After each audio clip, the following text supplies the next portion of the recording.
Hello, my dear students. Welcome to Digital Ventures, India's first personalized online learning platform for self learners.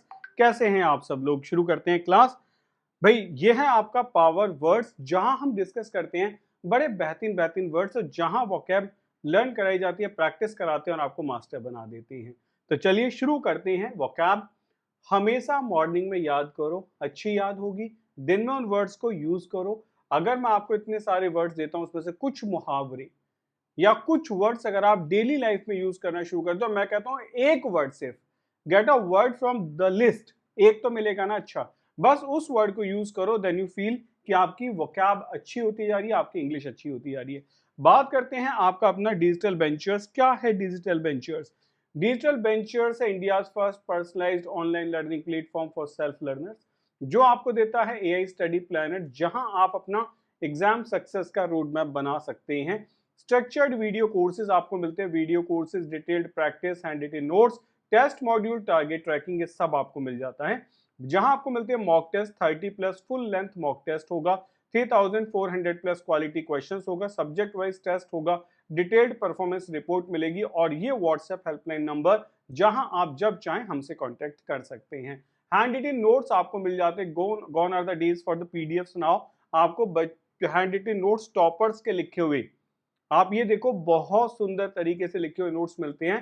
Complete UPSC CDS के notes हैं, complete OTA notes हैं, English के, GS के, maths के special notes आपको मिल जाते हैं। और फ्री है आपके लिए previous year question, full length, subject wise, ये सब फ्री है। डेली क्विजेस, पीडीएफ फ्री है। करंट अफेयर्स, न्यूज अपडेट्स आपके लिए फ्री है। एमसीक्यूज वीकली मंथली फ्री है, और डिटेल्ड परफॉर्मेंस रिपोर्ट आपके लिए फ्री है। और सब कुछ शुरू होता है सिर्फ 99 रुपीज से। चलिए आगे बात करते हैं आपके पावर वर्ड्स को लेके। तो जल्दी से पेन पेपर निकालो अपना और शुरू करो लिखना, और पूरी लिस्ट में से एक या दो वर्ड ऐसा जरूर याद करना कि ये मुझे आज यूज करना है कम से कम 10 बार अपने डेली लाइफ में। ठीक है, कम से कम 10 लोगों को इसको बोलना है, चाहे वैसे ही मैसेज लिख के भेजना है, किसी को यूज जरूर करना है। ठीक है, चलो आगे बात करते हैं। पहला वर्ड है एनॉइंट। एनॉइंट का मतलब होता है लाइक अभिषेक करना। मतलब समझो इसको, टू अप्लाई ऑयल, किसी के ऊपर ऑयल अप्लाई करना, ऑइंटमेंट लगा देना, और similar substance in a ceremonial और symbolic manner, often a sign of blessings. मतलब होता है ना, कोई सेरेमनी है जिसमें किसी के ऊपर एक स्पेशल तरीके का ऑइंटमेंट लगाया जा रहा है, ऑयल लगाया जा रहा है, और ये रिलीजियस सेरेमनी का पार्ट होता है। जैसे मानो हल्दी लगाई जाती है कुछ प्रोग्राम्स में, वो एक एनॉइंट होता है। ठीक है, उसको आप एनॉइंट कहते हैं कि एनॉइंट किया जा रहा है, यानी कि हल्दी लगाई जा रही है। नए बच्चों के साथ होता है, वो भी एनॉइंट होगा। The priest anointed the new born baby with Holi oil during the baptism ceremony. Baptism ceremony का मतलब है जब उसका नामकरण संस्कार हुआ था, तो जो प्रीस्ट था ना, उसने उसके ऊपर एक स्पेशल तरीके का ऑयल लगाया, होली ऑयल उसके ऊपर लगाया गया। उस लगाने की प्रोसेस को क्या कहा गया? एनॉइंटेड कहा गया, कि the priest anointed the new born baby with Holi oil. Holi oil से उसे एनॉइंटेड किया गया। तो आप अगर हल्दी लगा रहे हो तो वो एनॉइंटेड ही होगा। एनॉइंट करना, हल्दी लगाने जैसी रस्म आप याद कर सकते हैं। नेक्स्ट है कॉन्सिक्रेट। अब ये होता है रिलीजियस, पहले समझो, ये धार्मिक होता है। तो कॉन्सिक्रेट का मतलब होता है चीजों को रिलीजियस बना देना, धार्मिक बना देना। ब्लेस माने आशीर्वाद होगा, सैंक्टिफाई कर देना, ये भी बेटा किसी चीज को पवित्र करना होता है, पवित्र होगा। ऑर्डेन क्या होता है? किसी को प्रीस्ट बना देना। अच्छा, इसको आप ये समझ लो कि मानो को रिलीजियस सेरेमनी है, ठीक है, उसमें कहा गया कि ये आदमी आज से प्रीस्ट होगा, यानी कि ये रिलीजियस लीडर होगा। आप चाहें तो प्रीस्ट कह लें, या फिर आप उसको रिलीजियस लीडर भी कह सकते हैं कि ये रिलीजियस लीडर होगा। तो ऐसे केसेस में आप बताते हैं कि वो ऑर्डेन्ड है, ठीक है, यानी कि रिलीजियस लीडर बनाया गया है। अपॉइंट कर देना आसान सी बात है, तो ये कॉमन वर्ड हो गया, जबकि रिलीजन के लिए हम ऑर्डेन का यूज करेंगे। नेक्स्ट बात करते हैं। अब कॉन्सिक्रेट माने पवित्र बनाना, तो डिसिक्रेट कर देना, पवित्रता को भंग कर देना। ठीक है, कर्स माने श्राप होगा। कंडेम करना, कि मैं ऐसी चीजों को कंडेम करता हूं, ऐसे बिहेवियर को कंडेम करता हूं, निंदा करना होगा। रिजेक्ट करना, डिफाइल कर देना, किसी की रेपुटेशन को खराब कर देना। ठीक है, किसी की रेपुटेशन को स्पॉइल करना, रेपुटेशन को स्पॉइल करना, आपने उसको डिफाइल कर दिया। ठीक है, तो ऐसे केसेस में आप डिफाइल का यूज करते हैं। चलिए नेक्स्ट बढ़ते हैं। नेक्स्ट है एंटीक्विटी। एंटीक्विटी में एंटीक आता है ना, एंटी पुराना वाला, ठीक है, the ancient past specially the period of history before the middle ages, the quality of being ancient और ओल्ड, मतलब मिडिल एजेस से पुराने पीरियड को आप एंटीक्विटी कह सकते हैं, या फिर आप ये समझ लो कुछ भी एंशियंट है या ओल्ड है उसको आप एंटीक्विटी कह सकते हैं। एंटीक्विटी का मतलब होता है पुराना या ओल्ड। जैसे the study of antiquity allows us to understand the origins of civilization and the development of human culture, मतलब स्टडी है जो एंटीक्विटी की पुराने समय की प्राचीनता की अलाउ करती है हमें टू अंडरस्टैंड समझने में द ओरिजिन्स ऑफ सिविलाइजेशन, कि सिविलाइजेशन की ओरिजिन क्या है, and the development of human culture, human culture का डेवलपमेंट कैसे हुआ है। तो ये एंटीक्विटी से पता चलता है। अब सिनोनिम बड़ा आसान है, बहुत आसान है। पहला वर्ड है एंशिएंट टाइम्स, ओल्डन डेज, एंटीकनेस, या फिर आपने का एज। अपोजिट क्या होगा, अब का टाइम मॉडर्निटी होगा।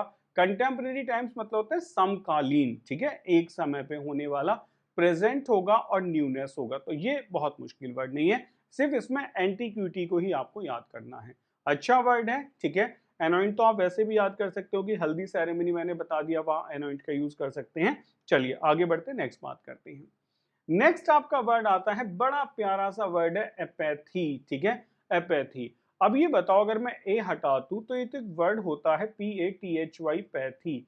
पैथी आपने पढ़ा होगा, किसके लिए आता है, ये अक्सर आप देखेंगे तो ये फीलिंग्स के लिए आता है। जैसे आपने कहा SYMPATHY, सिंपैथी। अब सिंपैथी किसके साथ होती है, मतलब सिंपैथी क्या होता है। सिंपैथी बड़ी सीधी सी बात है, हम रखते हैं किसी के साथ, जैसे आप कहते हैं ना किसी की फीलिंग्स को लेके होती है, किसी की फीलिंग्स को समझ लेना सिंपैथी होती है उसके साथ, ठीक है, भाव में। फिर आप कहते हो EMPATHY, एम्पैथी भी होती है। ये होती है बेटा अंडरस्टैंडिंग्स को लेके, किसी की अंडरस्टैंडिंग, किसी को समझ लेना, उसके लिए हम किसका यूज करते हैं, एम्पैथी का यूज करते हैं। और एपैथी इसका अपोजिट हो जाएगा, फीलिंग्स के बिना हो जाना, फीलिंग्स के बिना हो जाना, तो उसको आप एपैथी कहते हैं। लैक ऑफ इंटरेस्ट हो जाना, एंथुजियाज्म और कंसर्न अबाउट समथिंग, कोई इंटरेस्ट नहीं है, कोई एंथुजियाज्म नहीं है और कंसर्न अबाउट समथिंग, तो आप कहते हैं the students apathy towards his studies was reflected in his poor grades. Student की जो एपैथी थी ना, उदासीनता, समझ रहे हो, लैक ऑफ इंटरेस्ट और enthusiasm towards his studies was reflected in his poor grades, वो दिखाई देता है उसके पुअर ग्रेड्स में, मतलब नंबर इसलिए कम आए हैं कि उदासीनता थी पढ़ने में, एपैथी थी, ठीक है। तो आपकी एपैथी हो सकती है, कुछ लोगों की म्यूजिक के लिए हो सकती है, मेरा उसमें बिल्कुल इंटरेस्ट नहीं है। स्टडीज में भी हो सकती है जो नहीं होनी चाहिए, और बहुत सारी चीजों में हो सकती है। कुछ लोगों की मॉडर्नाइजेशन के प्रति एपैथी होती है कि मॉडर्न नहीं बनना चाहते हैं। इनडिफरेंस हो सकता है, उदासीनता होगी। पैसिविटी मतलब आसान वर्ड है कि आपने कहा एक्टिव नहीं है, पैसिव है, उसके लिए आप पैसिविटी का यूज कर सकते हैं, ठीक है। लिथार्जी मतलब होता है, इसको आप ऐसे ही लिख लेंगे, having little energy, little energy, कि भाई आप कम एनर्जी की बात करते हो, आप थके से दिखाई दे रहे हो, लिथार्जी होगा। अच्छा, जो वर्ड होता है ना डिटैचमेंट, इसके दो चीजें होती हैं, एक तो होता है SEPARATED, सेपरेटेड, कि कोई डिटैच्ड हो गया, मतलब हो सकता है सेना का एक सोल्जर कहीं डिटैच्ड हो गया, डिटैचमेंट में चला गया। अच्छा, एक डिटैचमेंट मतलब हो जाता है लैक ऑफ फीलिंग्स, ये भी लिख लेंगे, लैक ऑफ फीलिंग्स, कि मतलब वो कैसा है, वो डिटैचमेंट में है, वो अकेला सा रहता है, मतलब उसमें कोई एक्साइटमेंट एंथुजियाज्म नहीं है, यानी कि वो हम कह सकते हैं कि पैसिमिस्टिक हो चुका है, डिटैचमेंट में है। और डिसपैशन, पैशन का कम हो जाना होगा। अपोजिट वर्ड एंथुजियाज्म, ये तो बोलते होगे ना, I am full of enthusiasm, student should be full of enthusiasm. Passion, ये तो आसान वर्ड है। एंगेजमेंट हो गया, कंसर्न हो गया, जील माने उत्साह होता है। तो ये सारे के सारे वर्ड एपैथी के अपोजिट बन जाते हैं। एपैथी का मतलब होता है उदासीनता। बड़ा अच्छा वर्ड है एक एपोस्टेट। एपोस्टेट मतलब धर्म त्यागी। कुछ लोग ऐसे होते हैं जो अपना धर्म छोड़ के दूसरे धर्म में चले जाते हैं, उसको आप एपोस्टेट कहते हैं। अपना धर्म छोड़ा, दूसरा अपना लिया। अ पर्सन हु रिनाउंसेस, रिनाउंस माने होता है त्यागना, रिनाउंस माने होता है त्यागना, नोट कर लेंगे इस वर्ड को भी, रिनाउंसेस। और एबंडेंस छोड़ना, अ रिलीजियस, पॉलिटिकल और आइडियोलॉजिकल बिलीफ और प्रिंसिपल, ठीक है। ये जो प्रिंसिपल होता है ये सबको पता है, सिद्धांत होता है। और PRINCIPAL, प्रिंसिपल, ये आपका मुख्य होता है, कि जैसे कैपिटल हो सकता है तो वो प्रिंसिपल है आपका, या एक पोस्ट हो सकती है। After years of being devout, ये जो डिवाउट वर्ड है बहुत इंपॉर्टेंट वर्ड है। देव देव करते हुए आदमी डिवाउट हो जाता है, यानी कि इसको आप कह सकते हो रिलीजियस। क्या कहेंगे? रिलीजियस कहेंगे। अब तो वोकैब समझ आ रही है कैसे याद होती है। After years of being devout follower, वो बहुत धार्मिक आर्डेंट फॉलोअर था, यानी कि बहुत कट्टर था। He shocked his community off by becoming an apostate and publicly renouncing his faith. उसने पूरी कम्युनिटी को शेक कर दिया, शॉक्ड कर दिया। कैसे? बाय बिकमिंग एन अपोस्टेट, एक अपोस्टेट बन के, धर्म को त्याग के, and publicly announcing his faith, और पब्लिकली अनाउंस कर दिया कि वो ये वाला फेथ एक्सेप्ट करेगा। मतलब हो सकता है हिंदू है मुसलमान बन गया, क्रिश्चियन बन गया, क्रिश्चियन है हिंदू बन गया, मुसलमान हिंदू बन गया, लाइक दैट वर्ड। ओके, ऐसे इसने अपोस्टेट का यूज किया है, तो बहुत अच्छा वर्ड है अपोस्टेट। अब यहां एक वर्ड आता है रेनिगेट। अगर आप मुझसे पूछे रेनिगेट और डिफेक्टर, ये दोनों बिल्कुल एक दूसरे के सिनोनिम होते हैं। ये अपोस्टेट से थोड़े से डिफरेंट हैं। अपोस्टेट जो होता है उसको प्राइमरली हम रिलीजन के लिए यूज करते हैं। किसके लिए यूज करते हैं? रिलीजन के लिए यूज करते हैं। लेकिन ये दोनों जो होते हैं रिलीजन के लिए भी हो सकते हैं। और ये आप लिख लो बेटा पॉलिटिकल पार्टी। पॉलिटिकल पार्टी के लिए हो सकते हैं कि आपने कोई पार्टी छोड़ दी, या फिर आप कह सकते हो कि ये ऑर्गेनाइजेशन के लिए भी हो सकते हैं। ऑर्गेनाइजेशन के लिए भी हो सकते हैं। ठीक है, दिस वन। ट्रेटर माने कौन होता है? ट्रेटर माने होता है जैसे आप कह सकते हो ट्रेटर है वो बेईमान इंसान है, बेट्रेड, धोखा दिया है, वो ट्रेटर होगा। ठीक है, डेजर्टेड, छोड़ दिया, उसी से बना डेजर्ट से ही। और टर्न कोट होता है, ऐसे कहते हैं ना दल बदलू को आप टर्न कोट कह सकते हैं, कि आज ये वाला कोट पहन रखा है, कल दूसरा वाला कोट पहन लेंगे। यानी कि जो अपनी चीजें बदल लेता है, अपनी आइडियोलॉजी को जो बदल लेता है, उसको टर्न कोट कहा जाता है। लॉयलिस्ट का मतलब होता है जो लॉयल है, यानी कि कोई इंसान आपने कहा कि भाई ये तो बिल्कुल मेरे प्रति लॉयल है, यानी कि मेरे साथ वफादार है। एडरेंट होता है जो अपनी बातें मानता है, एडरेंट टू द रूल आप कह सकते हैं, टू द रूल्स, भैया अपने नियमों से, अपने प्रिंसिपल से जुड़ा हुआ इंसान है। सपोर्टर आसान है, फेथफुल आसान हो गया। कंफर्मिस्ट कौन होते हैं बेटा? कंफर्मिस्ट ऐसे समझो कि ये कंफर्मिस्ट मतलब जो सारी कम्युनिटी मानती है ना, ये उसको मानते हैं। मतलब they are not away from the community, कि ही इज अ कंफर्मिस्ट। इसका मतलब उसकी आइडियोलॉजी, उसकी मान्यता वही है जो हम सब की मान्यता है। तो ऐसे आप कंफर्मिस्ट का यूज कर सकते हैं। नेक्स्ट आइए। नेक्स्ट है अपीजमेंट। अपीजमेंट होता है तुष्टीकरण। ये अक्सर आपने न्यूज में बहुत सुना होगा कि तुष्टीकरण की राजनीति करी जा रही है। अपीजमेंट की मतलब मुंह देख के कि तुम हमारी कास्ट के हो, हमारी कम्युनिटी के हो, हमारे रिलीजन के हो, तुम्हारा सुना जाएगा, तो अपीजमेंट आप वहां यूज कर सकते हो। ठीक, the act of pacifying or satisfying the demands of someone often to avoid conflict or maintain peace. मतलब कॉन्फ्लिक्ट ना हो इसलिए जो मांगा वो दे दो, दंगे जल्दी शांत कर दिए जाएं, उसको कहते हैं अपीजमेंट। मतलब तुष्टीकरण की राजनीति, जो मांगा जा रहा है वो देते रहो। तो आप ये तो कह सकते हो this is the politics of appeasement, ये तो तुष्टीकरण की राजनीति है। The company's decision to lower prices was seen as an act of appeasement to win back disgruntled customers. मतलब क्या हो गया कि जो कंपनी का डिसीजन था ना लोअर करने का प्राइसेस को, was seen as an act of appeasement, कि तुष्टीकरण की राजनीति है, जीतने के लिए किसका? द बैक ग्रंटेड, जो आते हैं ना to win back disgruntled customer. Disgruntled मतलब जो बहुत परेशान, डिस्टर्ब, मतलब हो सकता है ना तुम्हारी सर्विसेज से जो परेशान है, उन कस्टमर्स को जीतने के लिए, ठीक है ना, उनका दिल जीतने के लिए। तो आपने अपीजमेंट की पॉलिटिक्स कर दी कि हो सकता है कोई प्रोडक्ट खराब हो तो आपने कहा हम इसके लिए रिम्बर्समेंट दे देते हैं, फ्री ऑफ कॉस्ट आपके सर्विसेज करा देते हैं, तो इट्स लाइक अपीजमेंट होगा। तो आप वहां इसका यूज अच्छे से कर सकते हैं। अपीजमेंट मतलब होता है कॉन्सिलिएशन, शांत कर देना। एग्रीमेंट आप कह सकते हो। पैसिफिकेशन होता है चीजों को शांत, काम डाउन करना। प्लेकेशन भी बेटा वही होता है, काम डाउन। ठीक है, इसको लिख देते हैं पैसिफाई करना। एकोमोडेशन होता है अपने अकॉर्डिंग चीजों को ढाल लेना, एकोमोडेशन। अच्छा, एकोमोडेशन जो होता है स्पेलिंग एरर्स के लिए बहुत इंपॉर्टेंट वर्ड है। इसमें ACCM आता है। अक्सर बच्चों से लिखते टाइम ये गलत हो जाता है, या तो डबल सी लिखते हैं, डबल एम में से एक को सिंगल कर देते हैं, तो ACCOMMODATION होगा। मॉलिफिकेशन का मतलब भी बच्चों क्या होता है? मॉलिफिकेशन का मतलब भी पैसिफाई करना होता है। कन्फ्रंटेशन, सामना करना। रेजिस्टेंस, विरोध करना। डेफिएंस मतलब किसी की बात को ना मानना, अपोजिशन एंड रेजिस्टेंस, तो ये इसके वर्ड अपोजिट बन जाते हैं। चलिए बढ़ते हैं नेक्स्ट वर्ड की तरफ। नेक्स्ट वर्ड है एप्रीहेंडेड। एप्रीहेंड करना होता है किसी को गिरफ्तार कर लेना। To arrest or seize someone typically by legal authority for a suspected crime or wrongdoing. किसी गलत काम के लिए आपको पकड़ लिया गया है तो आपने कहा एप्रीहेंडेड कर लिया गया है, यानी कि पुलिस ने उसको कॉट करा। हम तो अक्सर क्या कहते हैं कि CAUGHT, बस ये पता हमें कैच एंड कॉट, कि पुलिस कॉट द क्रिमिनल। अब आप कह सकते हो police apprehended the criminal, the suspect was apprehended by the police after an investigation. जो सस्पेक्ट था उसको गिरफ्तार कर लिया गया by the police after an investigation. तो पुलिस कॉट द थीफ से बाहर निकलते हैं पुलिस एप्रीहेंडेड द थीफ हम कह सकते हैं, या police apprehended the person after investigation. Like you have to change some words, okay, और कुछ नहीं करना है, कुछ वर्ड्स को चेंज करना है।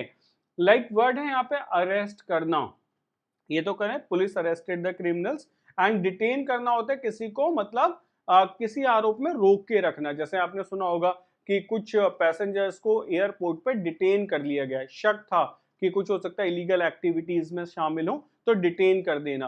कैप्चर करना, पकड़ लेना, सीज करना। नैब का मतलब, नैब्ड वर्ब भी होती है, नैब का मतलब टू अरेस्ट ही होता है, लिख लेना। टू अरेस्ट या कैच ही होता है कि police nabbed the criminals, okay. Opposite क्या होगा, रिलीज कर देना, फ्री कर देना, लिबरेट करना, मुक्त कर देना, एक्सोनरेट और एक्विटेड। यहां बात आती है बहुत अच्छी। एक्सोनरेट का मतलब भी होता है किसी को क्राइम से मुक्त कर देना, और एक्विटेड भी। और अक्सर जब मैं लीगल डॉक्यूमेंट्स पढ़ता हूं तो वहां एक्सोनरेट कहीं नहीं लिखा है, वहां एक्विटेड या एक्विटल लिखा रहता है। यानी कि किसी को गवर्नमेंट ने या कोर्ट ने कह दिया कि तुम्हें बाइज्जत बरी किया जाता है, तो वहां एक्विटल लिखा आता है। तो इन दोनों वर्ड्स का मतलब सेम होता है, डिफरेंस इतना होगा कि ये पूरी तरीके से लीगल टर्म होती है। ये लीगल होती है, ये लीगल हो भी सकती है और नहीं भी हो सकती। यानी कि किसी को ऐसे ही बेशक क्रिमिनल है, एविडेंस को देख के माफ कर देना एक्सोनरेट हो सकता है, लेकिन एविडेंस को देख के प्रूव करके लीगल तरीके से किसी को माफ करना या छोड़ देना एक्विटेड होगा। ठीक है, तो लीगल का डिफरेंस है, बाकी कोई डिफरेंस नहीं है। नेक्स्ट बात करते हैं एप्रीहेंशन की।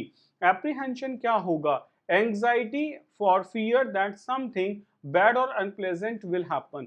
कोई एंजाइटी है, डर है दैट समथिंग बैड और अनप्लेजेंट विल हैपन, कुछ होगा, कुछ डरावना सा होगा। She felt a sense of apprehension before the job interview, worried about whether she would perform well.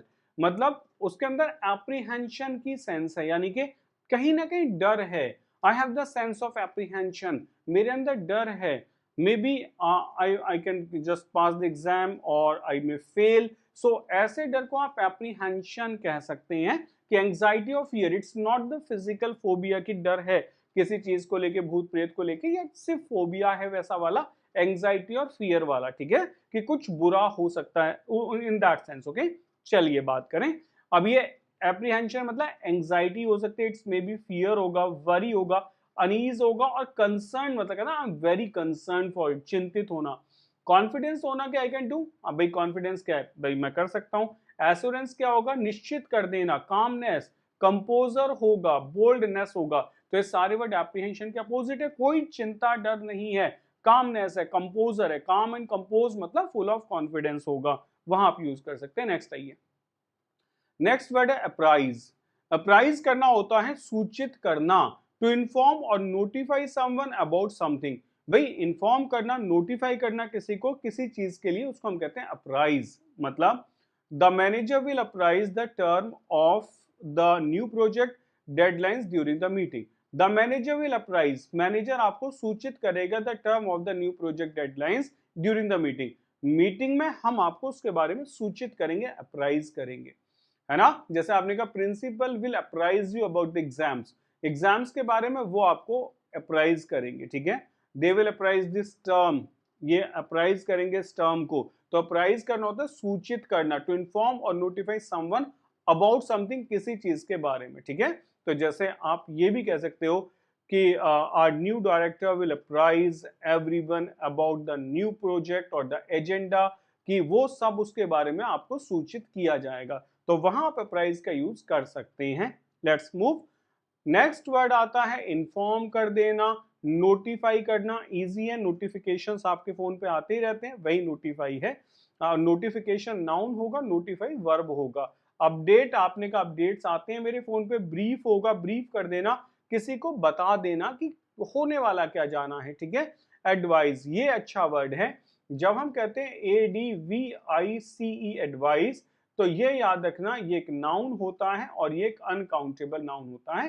He gave me an advice नहीं होगा, he gave me a piece of advice होगा, ठीक है। और दूसरा वर्ड होता है ADVISE एडवाइस, ये एक वर्ब होता है। So there is a difference between both the words. ऐसे ही आपका वर्ड होता है जब हम कहते हैं PRACTICE प्रैक्टिस, ये आपका नाउन होता है। और जब हम कहते हैं PRACTISE प्रैक्टिस, ये आपका वर्ब होता है, ठीक है। बात करते हैं कंसील। कंसील माने छुपा लेना होगा।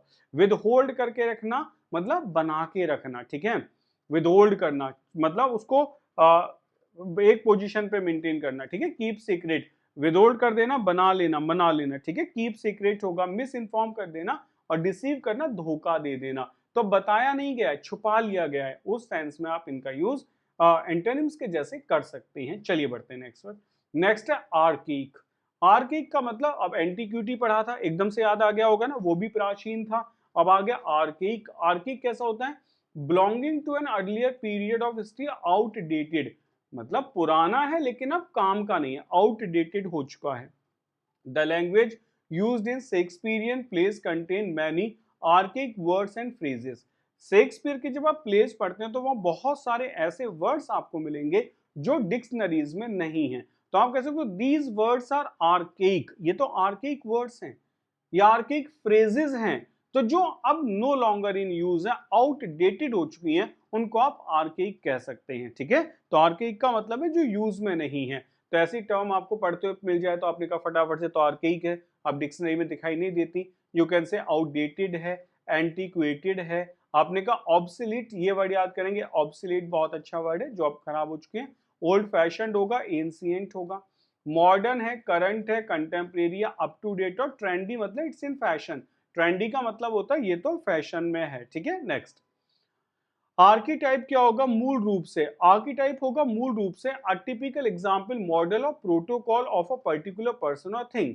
ये किसी चीज का आर्कीटाइप है, ठीक है। आपने कहा आर्कीटाइप हो सकता है इस घर का, या आर्कीटाइप हो सकता है उसके कैरेक्टर का।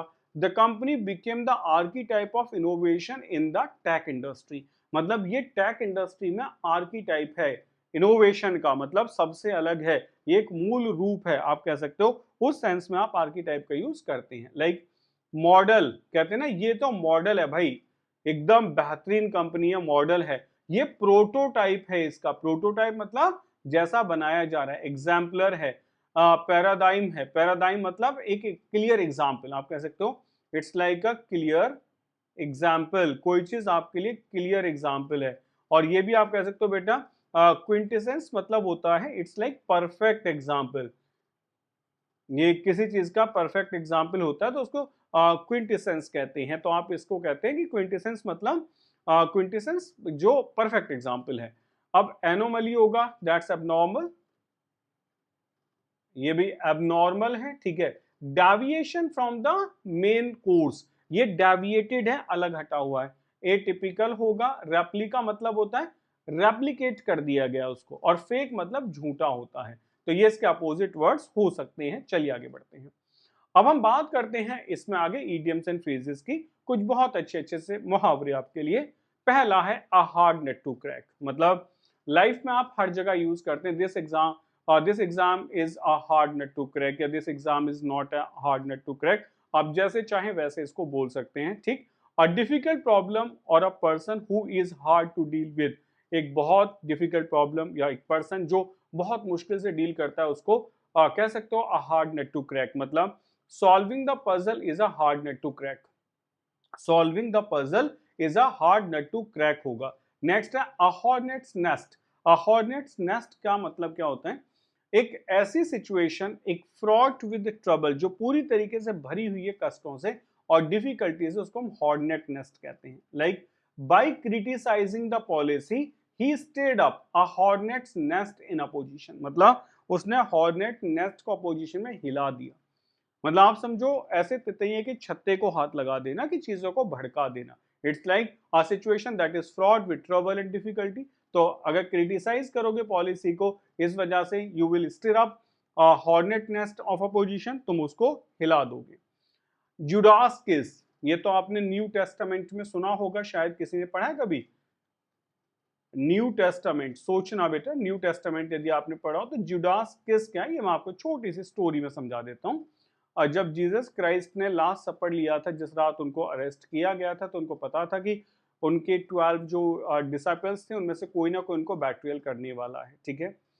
तो जब सोल्जर्स ने पूछा कि हम उनको कैसे आइडेंटिफाई करेंगे, नटशाल में मैं बता रहा हूँ, तो जुडास ने कह दिया कि जिसको मैं किस करूंगा ना वही आपके जीसस क्राइस्ट हैं। तो जुडास जाता है, ये मतलब किस करना उस टाइम पे चीक पे, ये मतलब रिचुअल हुआ करता था, मीट एंड ग्रीट में जो रिचुअल्स होते हैं वो हुआ करता था, it's not any other thing. तो उसने जाके किस किया, किस करने से सोल्जर्स को पता चल गया कि ये जीसस क्राइस्ट, उन्हें अरेस्ट कर लिया गया। तो तभी से मुहावरा बना, इट्स अ जुडास किस, मतलब धोखे वाला। A betrayal disguised as an act of friendship or kindness, ठीक है। मतलब वो समझ लो कि ऐसे दोस्त जो आपके कमर में खंजर घोंपते हैं ना, उसको आप जुडास किस कह सकते हो, ठीक है। तो आपने कहा his compliment felt like a Judas kiss given how he talked behind my back, मतलब उसका कॉम्प्लीमेंट मुझे जुडास किस लगता है, कि झूठा है पूरी तरीके से। How he talked behind my back, मुझे पता है मेरे पीछे कैसे बातें करता है, जुडास किस, योर कॉम्प्लीमेंट इज जुडास किस, ठीक है, समझ गए। किसी का रिलेशनशिप है आपके सामने आके बहुत अच्छी अच्छी बातें करता है और आपको पता है कि अच्छा आदमी नहीं है, तो आप कह सकते हो your relationship is like Judas किस, ठीक है। नेक्स्ट आइए, अ kick in the teeth. A kick in the teeth का मतलब होता है हार्श डिसअपॉइंटमेंट और अनफेयर ट्रीटमेंट। अब किसी के दांत तोड़ दिया आपने तो कैसा ट्रीटमेंट किया है, अनफेयर ही करा होगा ना। आपने किक मार दी जबड़े पे तो कितना बुरा ट्रीटमेंट है। मुंह तोड़ देना किसी का, ऐसे याद कर लो, losing the promotion after my hard work was a kick in the teeth, मतलब losing the promotion after my hard work, मैं प्रमोशन लूज कर रहा हूं मेरे हार्ड वर्क के बाद में, इसका it's a kick in my teeth, यानी कि मेरे लिए पूरी तरीके से डिसअपॉइंटमेंट है, इतनी मेहनत के बाद भी यदि प्रमोशन नहीं होता है तो। नेक्स्ट है आपके लिए a legend in their own life time. एक लेजेंड है अपने पूरे के पूरे लाइफ टाइम में, like someone who gains fame और रिकॉग्निशन ड्यूरिंग देयर लाइफ।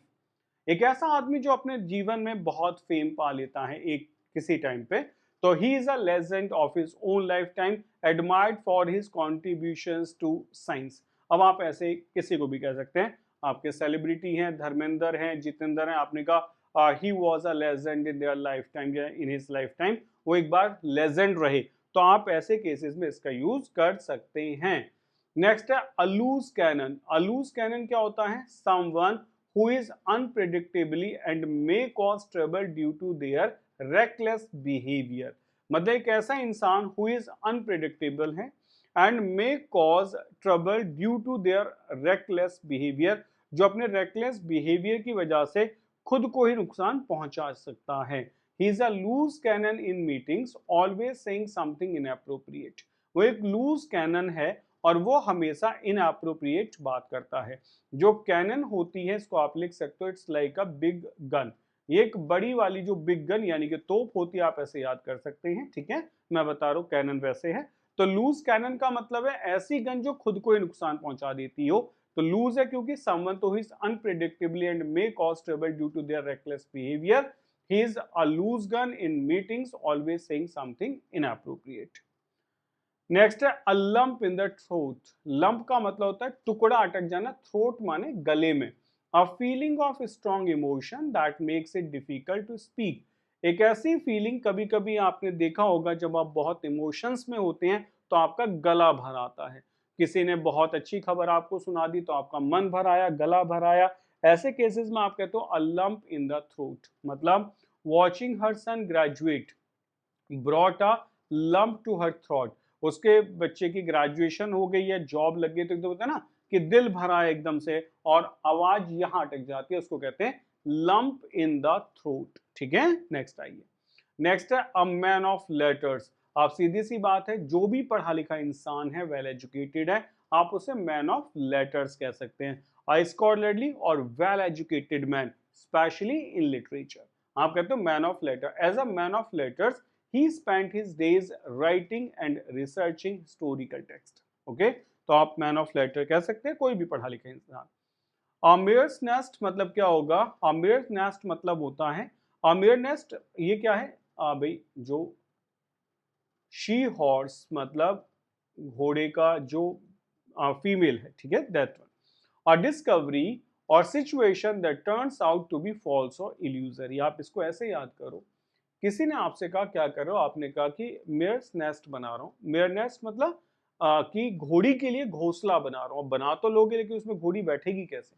तो एक ऐसी डिस्कवरी, एक ऐसी situation that turns out to be false or illusory, जो बिल्कुल बेकार की है, फॉल्स है।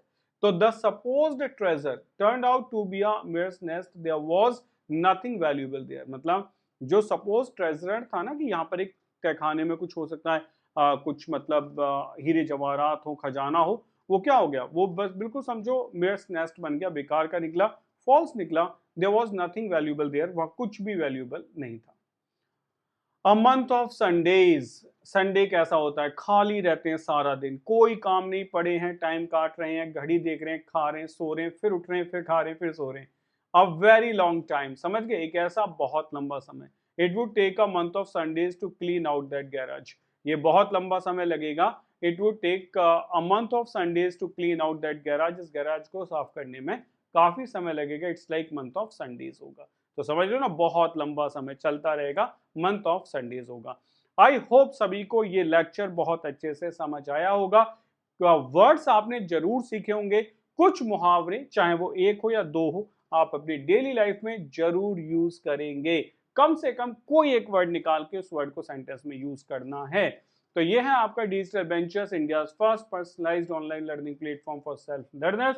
जो बच्चे चैनल पर नए आए हैं, चैनल को सब्सक्राइब करना ना भूलें, hit the bell icon so you will get the notification of all the classes. Thanks for watching the class, stay connected with us। और भाई लाइक और शेयर करना वो आपकी रिस्पॉन्सिबिलिटी भी बनती है। ये आपके लिए हेल्पलाइन नंबर है, जहां पर आप जैसे भी क्वेरी है हमसे पूछ सकते हैं। मिलते हैं नेक्स्ट क्लास में, till then take care, bye bye, जय हिंद मेरे प्यारे साथी।